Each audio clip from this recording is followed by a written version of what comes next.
JP shines.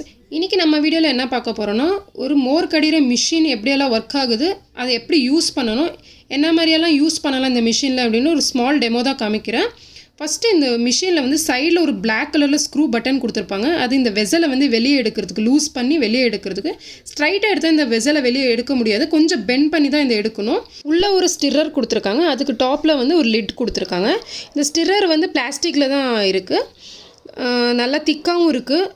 அப்போ அதுக்கு மேலே இருக்கிற லிட்டு இப்போ வந்து சேஃப்டி பர்பஸ்க்காக அந்த உள்ளே இருக்கிற மோர் வந்து கடையிறப்ப வெளியே வராமல் இருக்கிறதுக்காக கொடுத்துருக்காங்க. வெசல் அந்த ஒரு ஸ்டீல் கூட அந்த மிஷினுக்கு ஃபிட்டபுளாக இருக்கிற மாதிரி கொடுத்துருக்காங்க. ஃபஸ்ட்டு நான் தேவையான குவான்டிட்டி தயிர் ஆட் பண்ணிக்கிறேன். 2 பேருக்கு தேவையான குவான்டிட்டிக்கு நான் ஆட் பண்ணியிருக்கிறது. லைட்டாக தண்ணியும் ஆட் பண்ணிக்கிறேன். அதில் இருக்கிற பவுலில் இருக்கிறதெல்லாம் மிக்ஸ் பண்ணி லைட்டாக தண்ணியும் ஆட் பண்ணிக்கிறேன்.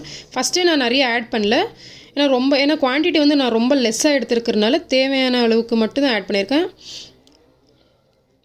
ப்ளைனாக வேணும்னா மோர் இதுக்கே உப்பு ஆட் பண்ணி டைரெக்டாக மிஷினில் ஃபிட் பண்ணிடலாம். பட் நான் இன்றைக்கி வந்து மசாலா மோர் மாதிரி பண்ணிகிட்ருக்கோம் ப்ரிப்ரேஷன். ஸோ அதுக்கு தேவையான பொருட்களை வந்து மிக்சியில் கிரைண்ட் பண்ணி அப்புறம் வைக்கலாம். ப்ளைனாக வேணும்னா கூட அப்படியே கூட செய்யலாம். இப்போ தயிர் குவான்டிட்டி இவ்வளோ இருக்குது. ஸோ பார்த்துக்கிங்களா, அதுக்கு தேவையான நெல்லிக்காய், காட்டு நெல்லிக்காய் எடுத்திருக்கேன். நம்ம காட்டு நெல்லிக்காய் அப்படியே சாப்பிட்றோன்னா சில பேருக்கு பிடிக்காது. ஸோ இந்த மாதிரி செஞ்சு சாப்பிட்றப்ப அது பிடிக்கும். மோர் கூட மிக்ஸ் பண்ணி, தயிர் கூட நல்லா மிக்ஸ் பண்ணி மோர் கூட மிக்ஸ் பண்ணுறப்ப அந்த டேஸ்ட்டும் நம்மளுக்கு தெரியாது. ஸோ நல்லா ஃபைன் சாப்டு பீஸாக கட் பண்ணிங்கன்னா நம்மளுக்கு நல்லா மிக்சியில் அரைக்கிறப்ப ஃபைன் பேஸ்ட்டாக மாறிடும். அப்படியே முழுசாக போட்டால் கொஞ்சம் அரைப்பிடறதுக்கு கஷ்டமாக இருக்கும். தேவையான அளவுக்கு கருவேப்பிலை எடுத்துக்கிறேன். கருவேப்பிலையும் ரொம்ப நல்லது, முடி கொட்டுற பிரச்சனையெல்லாம் இல்லாமல் இருக்கும். நம்ம அப்படியே சாப்பிடணுன்னா முடியாது. கொத்தமல்லி கொஞ்சம் எடுத்துக்கிறேன். இஞ்சி தேவையான அளவு இஞ்சி, பச்சை மிளகாவும் அவ்வளோதான். இப்போ நான் இருக்கிற குவான்டிட்டிக்கு 1 போட்டிருக்கேன். சம்டைம்ஸ் 1 கிளாஸ் ப்ரிப்பேர் பண்ணுறப்ப பாதி தான் போடுவேன். இதுக்கு தண்ணி ஆட் பண்ணி ஃபைன் பேஸ்ட்டாக மிக்சியில் அரைச்சிக்கலாம். மிக்ஸி ஆன் பண்ணி அரைச்சிடலாம். நல்லா ஃபைன் பேஸ்ட்டாக தண்ணி ஆட் பண்ணியிருக்கோம். ஃபைனாக அரைச்சாலும் நம்மளுக்கு பாருங்கள் ஃபைனாக பேஸ்ட்டாக ஆகிடுச்சு.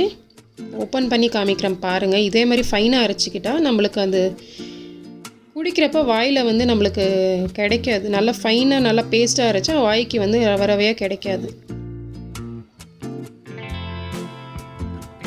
இப்போ இந்த தயிரில் வந்து அந்த ஃபைனாக பேஸ்ட்டாக அரைச்சிருக்கிற அந்த நெல்லிக்காயெல்லாம் போட்டு அரைச்சிருக்கோமே அதை ஆட் பண்ணிக்கலாம்.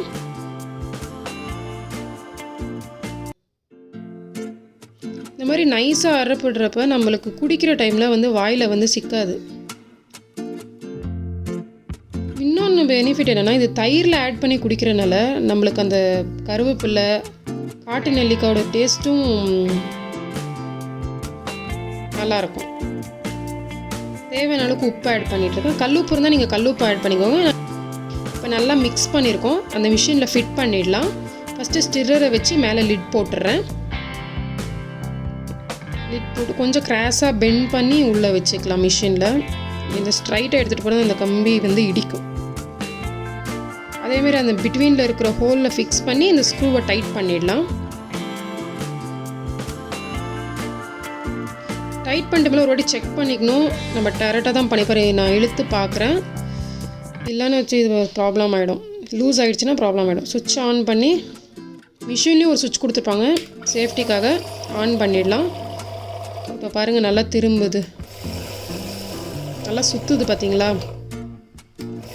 ஒரு வாட்டி லெஃப்ட் சைடு சுற்றினா இன்னொரு வாட்டி ரைட் சைடு சுற்றும். கிளாக் வைஸ் அண்ட் ஆன்டி கிளாக் வைஸில் ஸ்டிர் ஆகுது. தட்டு ஓப்பன் பண்ணி காமிக்கிறேன் பாருங்கள். கையில் சுற்றினா இவ்வளோ ஃபாஸ்ட்டாக பண்ண முடியாது, மிஷினில் இன்னும் அதிகமாக ஃபாஸ்ட்டாக சுற்றும்.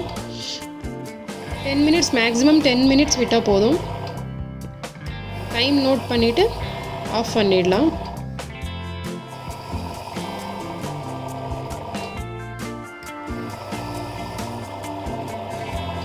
இப்போ 10 மினிட்ஸ் ஆயிடுச்சு. சுவிட்ச் ஆஃப் பண்ணிடலாம். அதே மாதிரி லிட்டு மேலே இருக்கிறது எடுக்கணுன்னா நம்ம வந்து அந்த ஸ்க்ரூவை வந்து லூஸ் பண்ணி அகெயின் கிராஸாக நம்ம எடுத்துட்டோன்னா வந்துடும். கிராஸாக எடுத்துட்டோன்னா ஈஸியாக வந்துடும். ஓப்பன் பண்ணி காமிக்கிறேன் பாருங்க. எவ்வளோ கையில் பண்ணுறப்ப எப்படி அந்த நுரை வருமோ அதே மாதிரி வரும் நுரையா. உங்களுக்கு இதெல்லாம் வேணாம், கருவேப்பிலை அதெல்லாம் வேணாம், ப்ளைனாக வேணும்னா கூட தயிர், தண்ணி, உப்பு அதை மட்டும் ஆட் பண்ணிவிட்டு கூட அந்த மிஷினில் ஃபிட் பண்ணிக்கலாம். இந்த மாதிரி ஆட் பண்ணி குடிக்கிறப்போ உடம்புக்கும் ரொம்ப நல்லது. நெல்லிக்காயும் நல்லது, கருவேப்பிலை சொல்லவே வேணாம், எல்லாத்துக்குமே நல்ல முடி பிரச்சனைக்கு மெயின் கருவேப்பிலை தான் எடுத்துக்க சொல்லுவாங்க. எல்லாத்துக்குமே நல்லது. நம்ம அப்படியே எடுத்துக்கணும்னா நம்ம கண்டிப்பாக சாப்பிட மாட்டோம். இந்த மாதிரி மிக்ஸ் பண்ணி சாப்பிட்றப்ப, மோர் கூட மிக்ஸ் பண்ணுறப்ப நம்மளுக்கு தெரியாது, அந்த ஸ்மெல் கூட பிடிக்காதவங்க கூட குடிச்சிருவாங்க. மிக்ஸ் பண்ணி ஒரு பவுலில் ட்ரான்ஸ்ஃபர் பண்ணிடலாம். தயிர் வேணும்னா கூட தனியாக ஆட் பண்ணி வெண்ணெய் செப்ரேட்டாக கூட இதில் வெண்ணெய் செப்ரேட்டாக எடுக்கலாம், செப்ரேட்டாக ட்ரான்ஸ்ஃபர் பண்ணிடலாம். இதுன்ட்டு இல்லை, வேறு கூட நீங்கள் எதனா கடையணுன்னா கூட இந்த மிஷினில் இந்த இதில் போட்டு இந்த வெசலில் ஆட் பண்ணி வச்சுட்டிங்கன்னா ஈஸியாக அதை மிக்ஸ் பண்ணிடும்.